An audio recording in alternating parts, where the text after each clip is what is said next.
Hola, queridos audiolectores y queridas audiolectoras. Hoy les traigo un relato intrigante de Guy de Maupassant titulado La belleza inútil. Esta historia nos sumerge en la vida de la condesa de Mascaret y su tumultuosa relación con su marido. En un caluroso día de junio, los vemos enfrentarse en un paseo en carruaje donde las tensiones y los resentimientos acumulados durante años salen a la luz. La condesa, una mujer de notable belleza y elegancia, se ve atrapada en un matrimonio sofocante, dominado por los celos y el control de su esposo. A través de un diálogo intenso y revelador, Maupassant nos lleva a explorar las profundidades de las emociones humanas, la lucha por la libertad personal y la complejidad de las relaciones matrimoniales en la alta sociedad del siglo XIX. Este relato nos muestra cómo, a pesar de las apariencias y los lujos, la vida puede estar llena de dolor y sufrimiento ocultos. Prepárense para sumergirse en esta narración que revela la fragilidad y la fortaleza de la naturaleza humana. Comencemos entonces con La belleza inútil de Guy de Maupassant. Capítulo 1. Delante de la escalinata del palacio esperaba una victoria muy elegante, tirada por dos magníficos caballos negros. Era a fines del mes de junio, a eso de las 5:30 de la tarde, y por entre el recuadro de tejados del patio principal se distinguía un cielo rebosante de claridad, luz y alegría. La condesa de Mascaret apareció en la escalinata, en el momento mismo en que su marido, de regreso, entraba por la puerta de coches. Se detuvo unos segundos para contemplar a su mujer y palideció ligeramente. Era muy hermosa, esbelta, y el óvalo alargado de su cara, su cutis de brillante marfil, sus rasgados ojos grises y negros cabellos le daban un aire de distinción. Subió ella al carruaje sin dirigirle una mirada, como si no lo hubiese visto, con actitud tan altanera que el marido sintió en el corazón una nueva mordedura de los celos que lo devoraban desde hacía mucho tiempo. Se acercó y la saludó diciendo: «¿Sale usted de paseo?». Ella dejó escapar 4 palabras por entre sus labios desdeñosos. «¿Ya lo ve usted? ¿Al bosque? Es probable. ¿Me permitirá acompañarla? Usted es el dueño del carruaje». Sin manifestar extrañeza por el tono en que ella le contestaba, subió al coche, tomó asiento junto a su mujer y ordenó: «Al bosque». El lacayo saltó al pescante junto al cochero, y los caballos, siguiendo su costumbre, piafaron y saludaron con la cabeza hasta que pisaron la calzada de la calle. Los dos esposos permanecían uno al lado del otro, sin despegar los labios. El marido buscaba la manera de trabar conversación, pero era tal la dureza del semblante de su mujer que no se arriesgaba a ello. Deslizó disimuladamente su mano hacia la mano enguantada de la condesa y tropezó con ella como por casualidad. Pero su mujer retiró el brazo tan vivamente y con un gesto de tal repugnancia que lo dejó desconcertado a pesar de sus hábitos autoritarios y despóticos. Entonces dijo en voz baja: «Gabriela». Ella le preguntó sin volver la cabeza: «¿Qué quiere usted? La encuentro a usted adorable». Ella no contestó y siguió arrellanada en el coche con aire de reina irritada. Subían por la cuesta de los Campos Elíseos hacia el Arco de Triunfo de la Estrella. A un extremo de aquella larga avenida, el inmenso monumento abría su arco colosal sobre un cielo rojo. Parecía que el sol, cayendo sobre él, levantaba por todo el horizonte un polvillo de fuego. Los carruajes, salpicados de destellos luminosos en los cobres, en la plata y en la cristalería de sus arneses y linternas, formaban un río doble corriente, una hacia el bosque, la otra hacia la ciudad.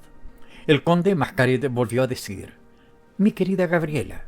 Ella, entonces, sin poderse contener más, le replicó con voz exasperada: «Le ruego que me deje en paz.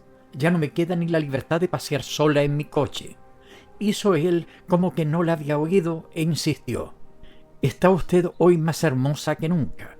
La mujer, que había llegado al límite de su paciencia, le contestó, abandonándose a su cólera: «Hace usted mal en fijarse en mi hermosura, porque yo le juro que jamás volveré a ser de usted». Esta vez sí que el marido quedó estupefacto y desconcertado, pero, dejándose llevar por sus hábitos de violencia, lanzó un «¿Cómo dice usted?», que delataba más que al hombre enamorado, al amo brutal. Aunque sus servidores no podían oírlos por el ruido ensordecedor de las ruedas, ella repitió en voz baja: «Ya está ahí el de siempre, como dice usted, como dice usted. Pues bien, ¿se empeñe en que yo se lo diga? Sí. ¿En que yo se lo diga todo? Sí. Todo lo que llevo como un peso encima del corazón desde que vengo siendo la víctima de su egoísmo feroz». El marido se había puesto rojo de asombro y de irritación y gruñó con los dientes cerrados. «Sí, hable usted». Era hombre de mucha estatura, hombros anchos, poblada barba roja, un hombre apuesto, un caballero de gran mundo, reputado de marido modelo y padre excelente. Por vez primera desde que habían salido del palacio se volvió ella para mirarle cara a cara. «Sea pues, va usted a oír cosas muy desagradables, pero sepa que estoy dispuesta a todo, que lo desafiaré todo, que no temo a nada y a usted menos que a nadie».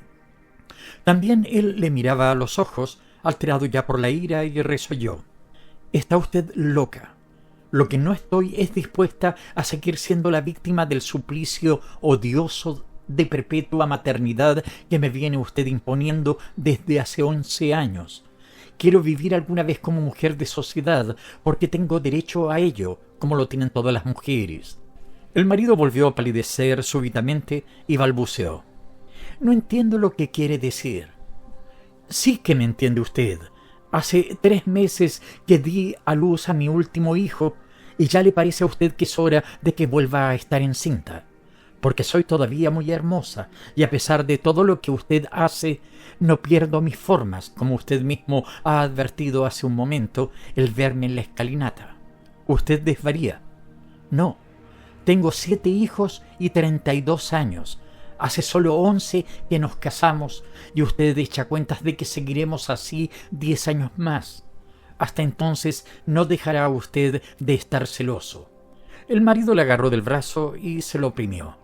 «No le tolero que siga usted hablándome de ese modo. Pues yo estoy resuelta a no callar hasta que le haya dicho todo lo que tengo que decirle. Como trate usted de impedírmelo, alzaré la voz para que me oigan los criados que van en el pescante. Si consentí en que subiese al coche fue por eso, porque aquí tengo testigos que le obligarán a escucharme y a dominarse. Óigame bien, siempre me fue usted antipático, y se lo demostré en toda ocasión, porque yo no miento nunca, caballero. Me casé con usted contra mi voluntad. Violentó usted la de mis padres, aprovechando que es usted rico y que ellos se hallaban en situación difícil. Después de muchas lágrimas tuve que ceder. Usted me compró, y luego, cuando me tuvo en su poder, cuando yo empezaba a ser una compañera dispuesta a quererle, a olvidar sus procedimientos de intimidación y de coerción, acordándome únicamente de que tenía el deber de portarme como esposa abnegada, dándole todo el cariño de que yo era capaz, usted se convirtió en un marido celoso. Celoso como nadie lo ha sido jamás, con unos celos de espía, bajos, innobles, degradantes para usted y ofensivos para mi persona. No llevaba casada 8 meses y ya usted me creyó capaz de todas las perfidias. Hasta llegó a dármelo a entender. ¡Qué ignominia! ¿Cómo no podía usted impedirme ser hermosa y agradar? Que me calificasen en los salones y en los periódicos como una de las mujeres más hermosas de París. Se dio usted a buscar un medio para apartar de mi persona los homenajes que me dedicaban, y se le ocurrió la idea execrable de hacerme pasar la vida en una preñez perpetua, hasta que mi cuerpo inspirase repugnancia a todos los hombres. No, no lo niegue usted. Mucho tardé en comprenderlo, pero al fin lo adiviné. Llegó usted a jactarse de ese propósito delante de su hermana, que me lo repitió porque me quiere y porque le indignó semejante grosería propia de un hombre safio. Acuérdese de las veces que hemos reñido, de las puertas rotas y de las cerraduras forzadas. Me ha tenido usted condenada durante 11 años a una existencia de yegua madre, recluida en una casa de remonta. En cuanto se manifestaba mi preñez, usted mismo se alejaba de mí y se pasaba meses sin que lo viese. Me expedía usted al campo, al castillo de la familia, al verde, al prado, para que fuese gestando a mi niño. Y cuando yo reaparecía hermosa y lozana, indestructible, siempre seductora y siempre asediada de homenajes, y cuando yo esperaba poder llevar por algún tiempo la vida de una mujer rica, joven y relacionada en sociedad, despertaban otra vez los celos de usted y se iniciaba de nuevo la persecución a que lo empujaba ese anhelo infame y rencoroso que ahora mismo lo aguijonea al verse a mi lado. No es el anhelo de poseerme, nunca me negaría yo a ese deseo, es el anhelo de deformar mi cuerpo. Ha habido más. Ha habido una táctica abominable y misteriosa que me ha costado mucho tiempo descifrar, pero en su escuela he aprendido a ser astuta. El cariño que siente usted por sus hijos arranca de que ellos constituían la seguridad suya cuando yo los llevaba en mis entrañas. El amor a los hijos lo ha forjado usted con todo el aborrecimiento que por mí sentía, con los viles recelos momentáneamente calmados, con el gozo de ver cómo mi talle se deformaba. ¿Cuántas veces he tenido la sensación de ese gozo suyo y lo he descubierto en sus ojos y lo he adivinado? Quiere usted a sus hijos como a otras tantas victorias conseguidas, no porque lleven su sangre. Son victorias obtenidas sobre mí, sobre mi juventud, sobre mi belleza, sobre mis encantos, sobre las galanterías que me dirigían y sobre las que, sin decírmelas directamente, se susurraban en voz baja a mi alrededor. Por eso está usted orgulloso de ellos y los pasea en brick por el bosque de Bolonia o los hace cabalgar en borriquitos por Montmorency. Y los lleva usted por la tarde al teatro para que, viéndole rodeado de sus hijos, diga a la gente ¡qué padre modelo! Y lo vaya repitiendo por... El marido le había cogido de la muñeca con brutalidad salvaje y se la estrujaba con tal violencia que ella se cayó, ahogando un lamento que reventaba en su garganta. Al fin le dijo en tono muy bajo: «Quiero a mis hijos. ¿Lo oye usted? Es vergonzoso oír a una madre expresarse como lo ha hecho usted. Pero usted me pertenece. Soy el Señor, su Señor, y puedo exigirle lo que quiera y cuanto quiera. La ley está de mi parte». Apretaba con las tenazas de su puño musculoso como queriendo destrozarle los dedos. Ella, lívida de dolor, hacía esfuerzos inútiles por liberar la mano de aquel torno que se la estrujaba. Respiraba fatigosamente y se le saltaban las lágrimas. «Ya ve usted que soy yo quien manda y que soy el más fuerte», le dijo el marido. Aflojó un poco la presión y entonces ella le dijo: «¿Cree usted que soy una mujer creyente?» «Sí», balbuceó él, sorprendido. «¿Está usted convencido de que creo en Dios?» «Desde luego». «¿Me supone capaz de jurar en falso delante de un altar en el que está guardado el cuerpo de Cristo?» «No». «¿Quiere usted acompañarme a una iglesia?» «¿Para qué?» «Ya lo verá. ¿Quiere?» «Si usted se empeña, sí». Ella llamó en voz alta: «Felipe». El cochero, inclinando un poco el cuello, pero sin apartar la vista de los caballos, pareció que volvía únicamente la oreja hacia su señora. Ésta siguió diciendo: «A la iglesia de San Felipe de Roule». La Victoria, que estaba ya llegando al bosque de Bolonia, volvió a tomar la dirección de París. Marido y mujer no cambiaron entre sí una sola palabra en todo este trayecto. Cuando el carruaje se detuvo delante de la puerta del templo, la señora de Mascaret saltó al suelo y entró en él, seguida a pocos pasos por el conde. Avanzó sin detenerse hasta la verja del coro, se arrodilló en una silla y oró. Oró largo rato, y el marido, que permanecía en pie a sus espaldas, advirtió por fin que lloraba. Lloraba silenciosamente, como suelen llorar las mujeres en los momentos de pena desgarradora. Era un estremecimiento ondulatorio de todo su cuerpo que terminaba en un débil sollozo oculto, ahogado, entre sus dedos. El conde de Mascaret juzgó que la situación se prolongaba con exceso y la tocó en el hombro. Este contacto la hizo volver en sí como si hubiese recibido una quemadura. Se irguió y clavó sus ojos en los de él. «Lo que tengo que decirle es esto. No me asusta nada y puede hacer usted lo que mejor le parezca. Puede matarme si le parece bien. Uno de sus hijos no es suyo. Lo juro delante de Dios que me está escuchando. Era la única venganza que podía tomarme de usted, de su execrable tiranía de macho, de los trabajos forzados de perpetua preñez a que me tiene condenada. ¿Que quién fue mi amante? No lo sabrá usted jamás.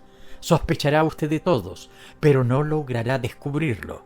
Me di a él sin amor y sin placer, solo por engañarle a usted. Y también él me hizo madre, como usted. Son 7 los que tengo. Busque. Pensaba habérselo dicho más adelante, mucho más adelante, porque la venganza de engañar a un hombre no es tal mientras él no lo sabe. Usted me ha obligado a que se lo confesase hoy. No tengo más que decir. Huyó hacia la puerta de la iglesia, que estaba abierta, calculando oír detrás de ella el peso presuroso del marido así provocado y esperando caer de un momento a otro al suelo bajo el golpe aplastador de su puño. Pero nada oyó y fue hasta su coche. Subió a él de un salto, crespada de angustia, jadeante de miedo, y gritó al cochero: «¡Al palacio!». Los caballos arrancaron a trote ligero. Capítulo 2. Encerrada en su habitación, la condesa de Mascaret esperaba la hora de la cena, lo mismo que un condenado a muerte espera la del suplicio. ¿Qué haría su marido? ¿Había regresado a casa? ¿Qué habría meditado? ¿Qué prepararía? ¿Qué tendría resuelto aquel hombre despótico, arrebatado, dispuesto siempre a la violencia? En el palacio no se oía el menor ruido y ella misma miraba a cada instante las agujas del reloj. Vino la doncella para vestirla de noche y después se marchó. Dieron las 8 y casi en el acto dieron 2 golpes en la puerta. «Adelante». Apareció el mayordomo y dijo: «La señora condesa está servida». «¿Ha vuelto el señor conde?». «Sí, señora condesa, el señor conde está en el comedor». Tuvo por un instante el pensamiento de armarse de un pequeño revólver que había comprado hacía poco, en previsión del drama que se preparaba en su corazón, pero se le ocurrió pensar que estarían allí todos los niños y solo se armó de un frasco de sales. Cuando entró en el comedor, su marido esperaba en pie junto a su silla. Cruzaron un ligero saludo y tomaron asiento. Después de ellos se sentaron los hijos, los 3 varones, con su preceptor, el abate Marín, a la derecha de la madre, las 3 niñas con el aya inglesa, la señora Smith a la izquierda. El más pequeño, de 3 meses, era el único que se quedaba en la habitación con su nodriza. Las 3 niñas completamente rubias, la mayor de 10 años y con vestidos azules adornados de puntillitas blancas, parecían otras tantas muñecas exquisitas. La más pequeña no había cumplido aún los 3 años. Todas eran bonitas y prometían llegar a ser tan hermosas como su madre. Los 3 niños, 2 de pelo castaño claro y el otro de 9 años, castaño oscuro, presentaban perspectivas de desarrollarse como hombres vigorosos, de mucha estatura y anchos hombros. Toda la familia parecía de la misma raza, fuerte y llena de vida. El señor abate rezó la bendición según tenía por costumbre cuando no había invitados, porque cuando había gente extraña a la casa no se sentaban los hijos a la mesa. Después se pusieron a comer. La condesa, atenazada por una emoción que no había previsto, no levantaba los ojos. El conde miraba tan pronto a los 3 niños como a las 3 niñas. Sus ojos, inseguros, enturbiados por la angustia, examinaban una a una aquellas cabezas. De pronto, al colocar su copa en la mesa, se le quebró y el líquido rojizo se corrió por el mantel. Bastó aquel ligero ruido para que la condesa se levantase sobresaltada de su silla. Se miraron por vez primera marido y mujer, y siguieron cruzando a cada momento sus miradas, a pesar suyo, a pesar del encrespamiento de su carne y de su corazón que provocaba cada uno de aquellos encuentros. Las pupilas de uno buscaban las del otro como se buscan las bocas de 2 pistolas. El sacerdote se daba cuenta de que algo embarazoso ocurría y se esforzaba en insinuar una conversación. Iba desgranando temas sin que sus inútiles tentativas hiciesen brotar una idea o arrancasen una palabra. 2 o 3 veces intentó contestarle la condesa, por delicadeza femenina, obedeciendo a sus instintos de mujer de mundo, pero fue en vano. En el desconcierto de su espíritu le fallaban las frases apropiadas y casi le daba miedo oír su voz en medio del silencio del gran salón, en el que sólo se oía el tintineo de los cubiertos de plata y de la porcelana. De pronto se inclinó su marido hacia ella y le dijo: ¿Me jura usted aquí, en medio de sus hijos, que lo que hace un rato me dijo era sincero? El rencor fermentado dentro de sus venas la sacudió con una súbita rebelión y, contestando la pregunta con igual energía que contestaba sus miradas, alzó las dos manos, la derecha hacia la frente de sus hijos, la izquierda hacia la de sus hijas, y dijo con acento firme, resuelto y sin vacilaciones: «Juro sobre la cabeza de mis hijos que lo que le he dicho es la verdad». El conde se levantó, tiró la servilleta a la mesa con gesto irritado. Al darse la vuelta dio un empujón a la silla, enviándole contra la pared, y salió sin agregar palabra. Ella entonces dejó escapar un profundo suspiro, como si hubiese obtenido la primera victoria, y siguió hablando con mucha tranquilidad. «No le deis importancia, hijitos. Vuestro papá ha tenido hace un rato un gran disgusto, y sufre mucho todavía. En cuanto pasen unos días ya no le importará nada». Conversó con el abate, conversó con la señora Smith, tuvo para todos sus hijos palabras tiernas, cariñosas y mimos de madre que ensanchan de felicidad los corazoncitos de los pequeños. Terminada la cena, pasó al salón con toda su pollada. Hizo charlar a los mayores, contó cuentos a los más pequeños, y cuando llegó la hora de acostarse todos, les dio un beso muy largo, los envió a dormir y se retiró sola a su habitación. Aguardó porque estaba segura de que él vendría, y como ya sus hijos estaban lejos de ella, se aprestó a defender su vida de ser humano, del mismo modo que había defendido su vida de mujer de mundo, y ocultó en un bolsillo el pequeño revólver cargado que había adquirido unos días antes. Las horas pasaban, sonaban las horas en el reloj, se apagaron todos los ruidos del palacio. Únicamente se oía a lo lejos, a través de las tapicerías, de los muros, el retumbo suave y lejano de los coches en las calles. La condesa aguardaba, enérgica y nerviosa. Ya no le temía, estaba dispuesta a todo y se consideraba triunfante, porque el suplicio a que lo tenía sometido durante toda la vida, sin darle un momento de tregua. Las primeras luces del día se deslizaron por debajo de los flecos de las cortinas y el conde no había aparecido todavía en el cuarto. Entonces ella comprendió que no volvería nunca más y se quedó estupefacta.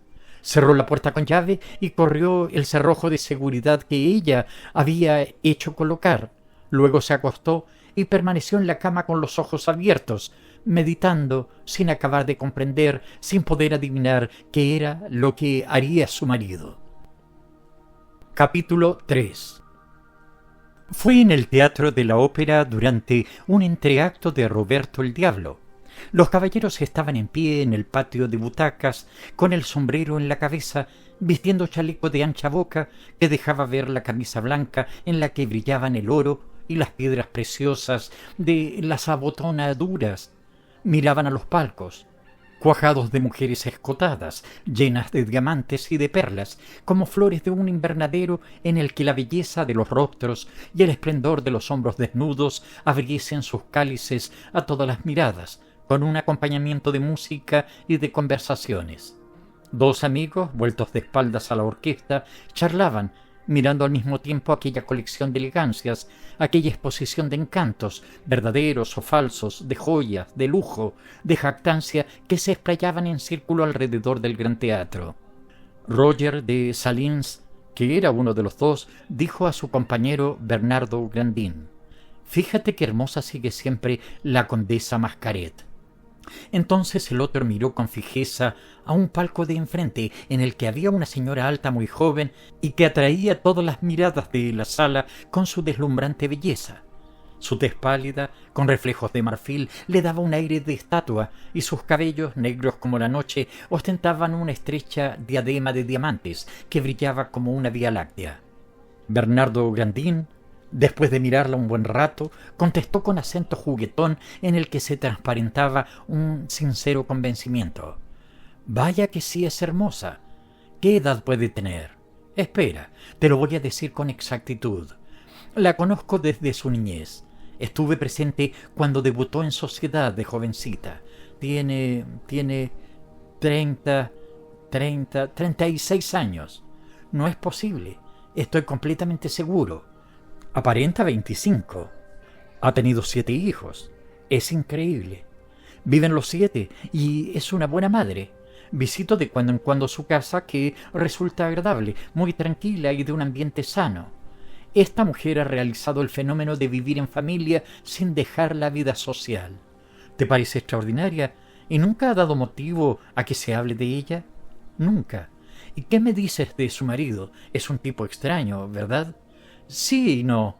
Tal vez hay entre ellos un pequeño drama, uno de esos pequeños dramas del matrimonio cuya existencia se sospecha, que no llegan a clarearse bien, pero que se adivinan con bastante aproximación. ¿Y cuál es? Yo no sé nada. Mascaret, que era antes un marido perfecto, es hoy un gran juerguista. Cuando era buen marido tenía un carácter infernal, siempre suspicaz y áspero.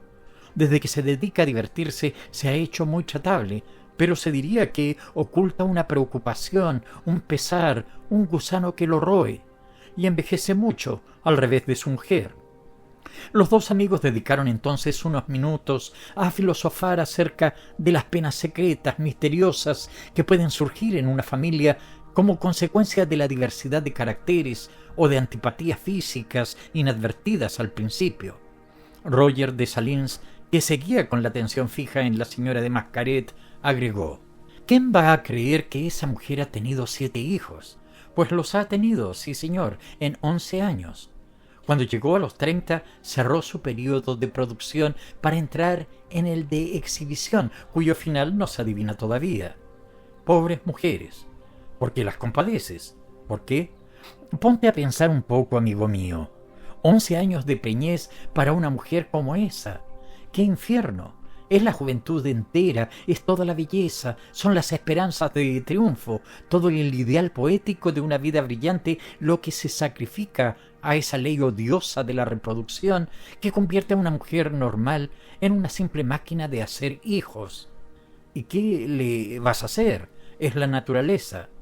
Sí, pero yo sostengo que la naturaleza es nuestra enemiga, que debemos luchar siempre contra ella, porque tiende siempre a reducirnos a la vida animal. Lo que hay en la tierra de limpio, de bonito, de elegante y de ideal no es obra de Dios, sino del hombre, del cerebro humano. Somos nosotros los que nos hemos apoderado de la creación, cantándola, interpretándola, admirándola como poetas, idealizándola como artistas, explicándolo como sabios, que se equivocan, es cierto, pero que encuentran razones ingeniosas y un poco de gracia, de belleza, de encanto oculto y de misterio a los fenómenos. Dios nos hizo sino unos seres groseros, llenos de gérmenes de enfermedades, y que después de unos pocos años de florecimiento animal envejecen con todas las dolencias, fealdades y decrepitudes humanas. Parece que no los hubiera hecho sino para reproducirse asquerosamente y morir a continuación, como los efímeros insectos de las noches otoñales. He dicho para reproducirse asquerosamente y lo sostengo e insisto. ¿Hay en efecto algo más innoble y repugnante que el acto indecente y ridículo de la reproducción de los seres, acto contra el cual se rebelan y se rebelarán eternamente todas las almas delicadas? Este creador económico y malévolo que a todos los órganos ideados por él dio 2 finalidades distintas. ¿Por qué no confió esta misión sagrada, la más noble y la más sagrada de las actividades humanas, a otros órganos menos desasiados y sucios? La boca, que nutre el cuerpo con los alimentos materiales, derrama también la palabra y el pensamiento. Sana la carne, al mismo tiempo que comunica la idea. El olfato, que proporciona el aire vital a los pulmones, lleva al cerebro todos los perfumes del mundo, el de las flores, el de los bosques, el de los árboles, el del mar. La oreja, con la que recibimos la comunicación de nuestros semejantes, nos ha permitido asimismo inventar la música, y con ella el ensueño, la dicha, el infinito, además del placer físico del sonido. Pero cualquiera diría que el Creador, astuto y cínico, quiso privar para siempre al hombre de la posibilidad de ennoblecer, revestir de belleza, idealizar su unión con la mujer. Sin embargo, el hombre ha descubierto el amor, lo cual ya es algo, como réplica al dios marrullero, y ha sabido ataviarlo también de poesía literaria que consigue que la mujer olvide a veces los contactos a que se ve sometida.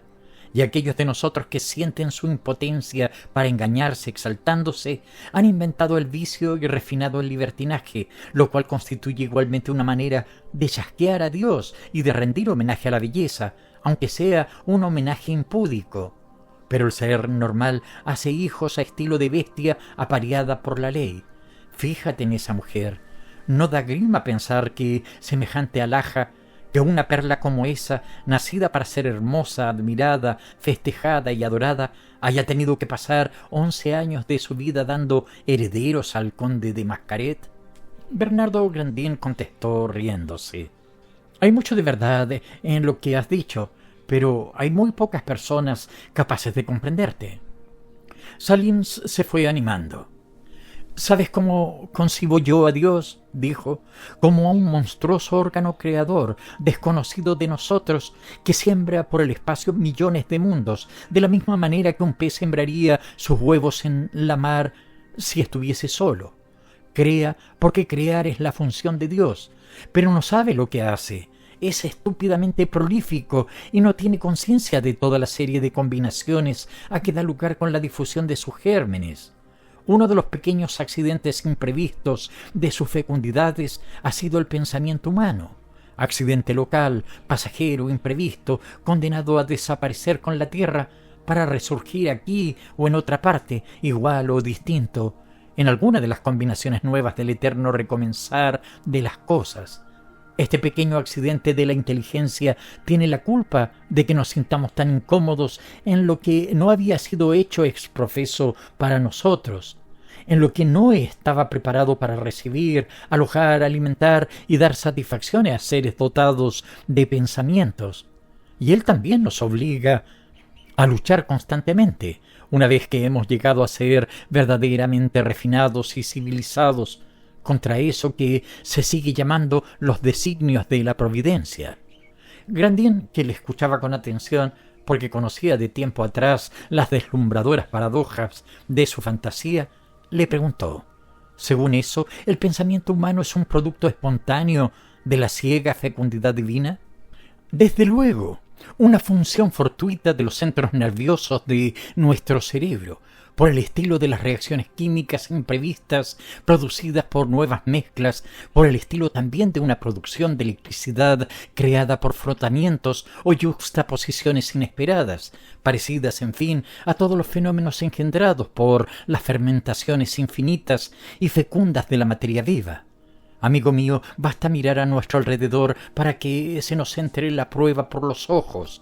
Si un creador consciente hubiese previsto que el pensamiento humano había de llegar a ser lo que es hoy, una cosa tan distinta del pensamiento y de la resignación de los animales, exigente, investigadora, agitada, inquieta, hubiera creado para recibir al hombre de hoy este incómodo recinto de animaluchos, este campo de hortalizas, esta huerta de legumbres silvestres, rocosa y esférica, que nuestra imprevisora providencia nos preparó para que viviésemos en él desnudos, dentro de grutas o en los árboles, alimentándonos con la carne de los animales, hermanos nuestros que matásemos, o con hierbas crudas que crecen a la intemperie del sol o de la lluvia?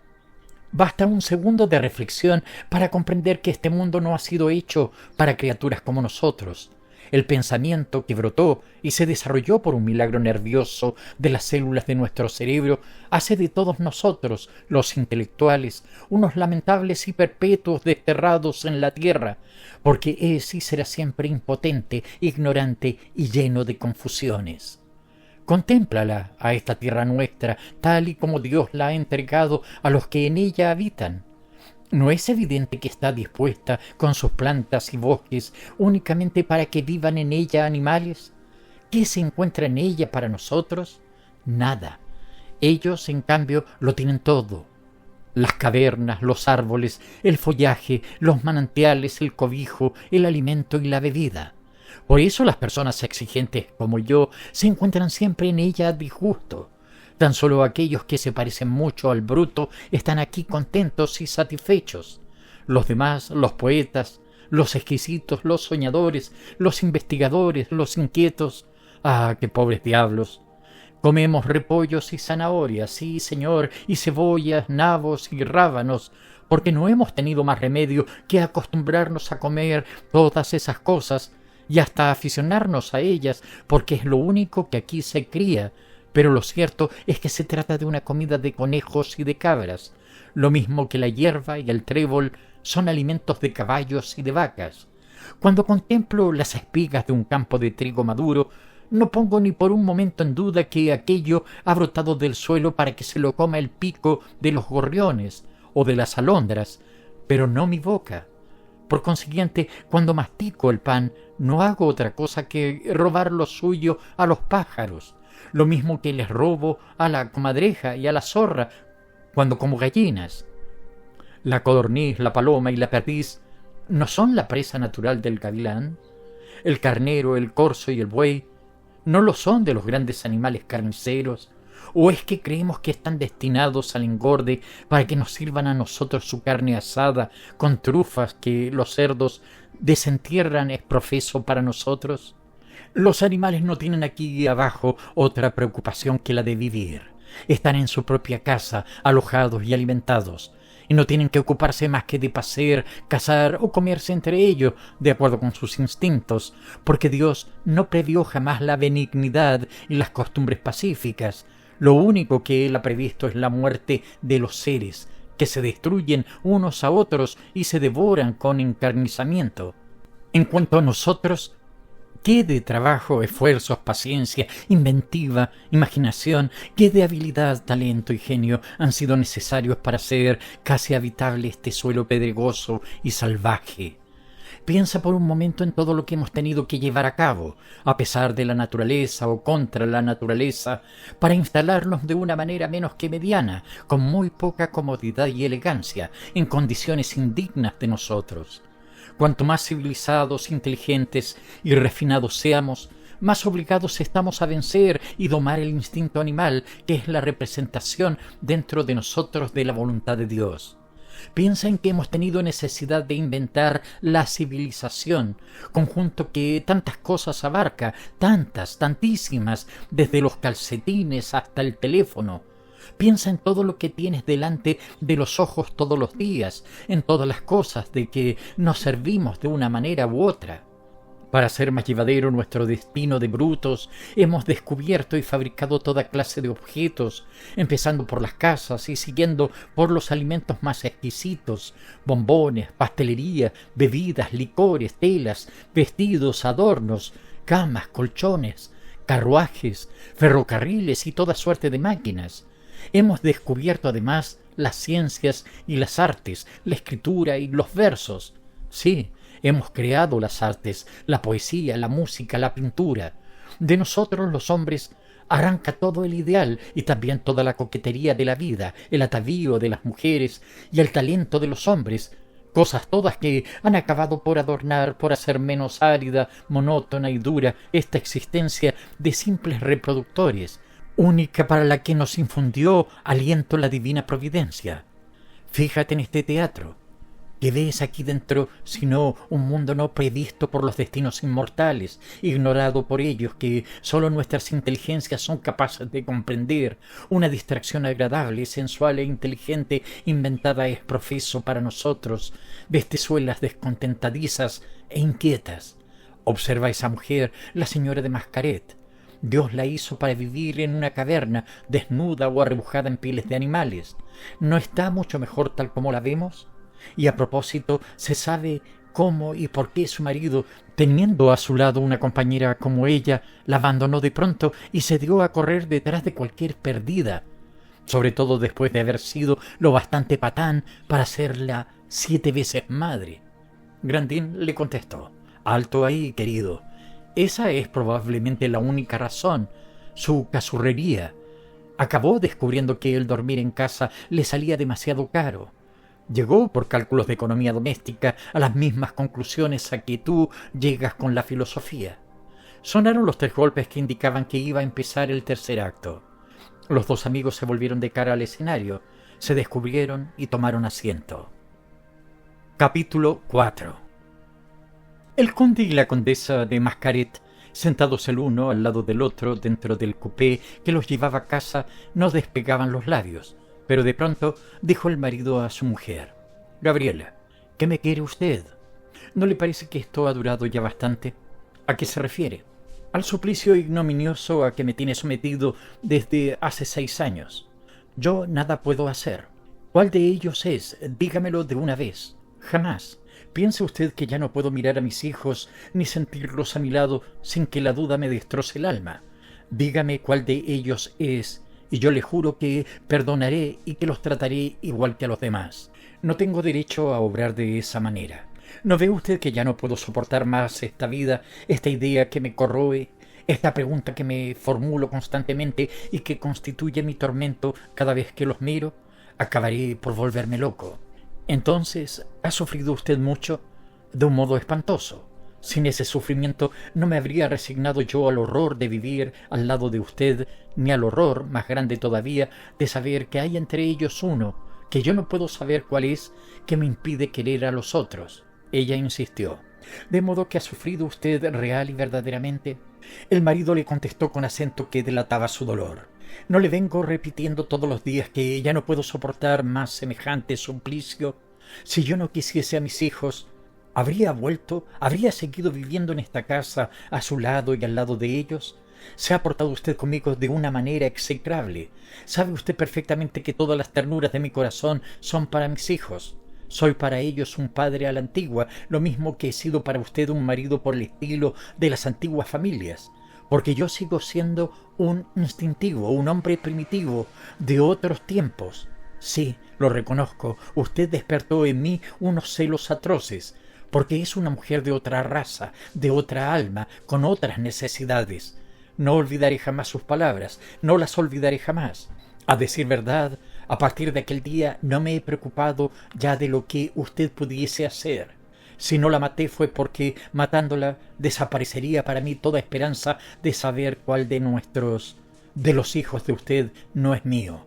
He esperado, pero he sufrido más de lo que usted podría imaginarse, porque ya no me atrevo a quererlos con excepción, quizá de los 2 mayores. No me atrevo a mirarlos, ni a llamarlos, ni a besarlos, ni a coger a uno sobre mis rodillas, sin que enseguida me pregunte: ¿no será este? Y desde hace 6 años me he conducido correctamente con usted, y hasta he sido cariñoso y complaciente. Dígame la verdad, y yo le juro que no haré nada malo». A pesar de la oscuridad del carruaje, creyó él adivinar que su mujer estaba conmovida y tuvo la sensación de que por fin iba a hablar. Por eso insistió: «Se lo ruego, se lo suplico a usted». Ella dijo con voz muy queda: «Quizás he sido más culpable de lo que usted me supone, pero yo no podía, se lo aseguro, continuar con aquella vida odiosa de perpetua preñez. Solo un recurso tenía para alejarlo a usted de mi lecho. Mentí delante de Dios y mentí cuando juré con la mano levantada sobre la cabeza de mis hijos, porque jamás le he engañado». Él la agarró del brazo en la oscuridad y se lo estrujó de la misma manera que el día terrible de su paseo al bosque, diciéndole: es cierto. Pero él, estremecido de angustia, gimió: «Ahora me voy a ver envuelto en nuevas dudas y no saldré de ellas jamás. Cuando mintió usted, entonces, o en este momento, ¿cómo voy a creerle lo que me dice? ¿Cómo dar fe, después de esto, a las palabras de una mujer? No conseguiré nunca saber a qué atenerme. Hubiera preferido que me dijese: es Santiago o es Juana». El carruaje entraba en el patio del palacio. Como siempre, cuando aquel se detuvo delante de la escalinata, descendió el conde el primero y ofreció el brazo a su mujer para subir las escaleras. Cuando llegaron al primer piso, volvió a decirle: «¿Puedo hablar algunos instantes más con usted?». Ella le contestó: «Con mucho gusto». Entraron en un salón pequeño y un lacayo encendió las luces sorprendido. Cuando estuvieron a solas, siguió hablando: «¿Cómo voy a saber la verdad? 1000 veces le pedí que hablase y usted se encerró en su mutismo, permaneció impenetrable, inflexible, inexorable, y ahora de pronto me dice usted que mintió. Y me ha mantenido usted por espacio de 6 años en semejante creencia. No, cuando miente es hoy. No sé por qué razón. ¿Por compasión, quizá?». Ella le contestó con expresión sincera y convencida.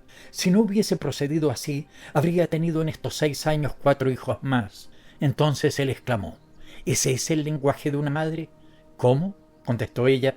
Yo no me siento madre de los hijos que aún no han nacido. Me basta con serlo de los que ya tengo y con amarlos con todo mi corazón. Nosotros somos mujeres de un mundo civilizado, caballero. No somos ya. Nos negamos a serlo, simples hembras destinadas a repoblar la tierra. La condesa se puso en pie, pero él le agarró las manos. Una palabra, Gabriela, una sola palabra. Dígame la verdad. Acabo de hacerlo. Jamás le engañé. Él la miró a la cara y la vio muy hermosa, con sus ojos grises como un cielo frío. Brillaba en su oscuro peinado, en la opaca noche de sus negros cabellos, la diadema salpicada de diamantes, semejante a una vía láctea, y sintió de pronto, lo sintió por una especie de intuición, que aquel ser que tenía delante no era una simple mujer destinada a perpetuar su raza, sino el producto extraño y misterioso de tantos complicados anhelos que los siglos han ido amontonando en nosotros, anhelos que, apartándose de su primitiva y divina finalidad, persiguen una belleza mística, entrevista e inalcanzable. Así son algunas mujeres, flores de ensueño únicamente, ataviadas de todo cuanto la civilización ha puesto de poesía, de lujo ideal, de coquetería y de encanto estético en torno a la mujer, estatua de carne que despierta apetitos inmateriales en tanto grado como la fiebre de la sensualidad. El esposo permanecía en pie delante de ella, estupefacto de aquel tardío descubrimiento, palpitando confusamente la causa de sus antiguos celos y sin ver claro todavía en aquel problema. Y al fin dijo: «Creo lo que me dice. Me doy cuenta de que ahora dice usted la verdad. En aquella ocasión, efectivamente, tuve siempre el recelo de que mentía». Ella le alargó la mano. «Entonces, ¿quedamos amigos?». Él se la tomó y se la besó, contestándole: «Quedamos amigos. Gracias, Gabriela». Se retiró sin dejar de mirarla, maravillado de lo hermosa que era todavía, sintiendo nacer en su interior una emoción extraña, más temible quizá que su antiguo y sencillo amor. Fin.